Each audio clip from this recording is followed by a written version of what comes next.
President, meanwhile, continuing his hard stance against Chinese tech companies as he moves ahead with plans to bar China from investing in U.S. tech firms, according to some reports. Kayla Tausche has some details on that today. Kayla?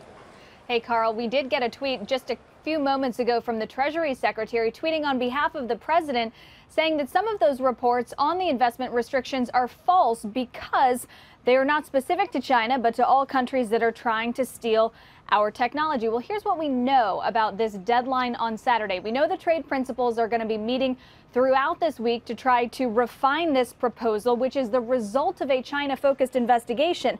We know that they are going to be targeting investments in sensitive U.S. technology, but there have been voices within the administration divided on the scope of these restrictions, the level of ownership to be reviewed, and whether outbound investments by U.S. companies should be included. That was one thing that was left out of legislation that Congress has been pursuing down Pennsylvania Avenue. But these restrictions are going to come as the U.S. fight with China and other trading partners have been escalating. China says that on July 5th, right before new U.S. tariffs go into effect, they're going to free up $100 billion in money for new lending. You have new tariffs from Mexico and Canada going to effect in a week.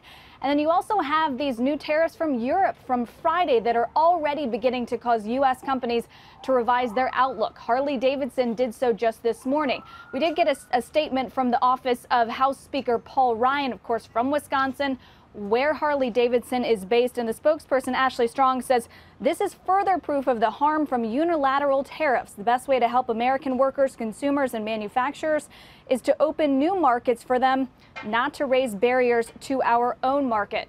The president is set to go to Milwaukee, where Harley is based, later this week for the opening of the new Foxconn plant. We'll see whether he hears from Harley execs there as well.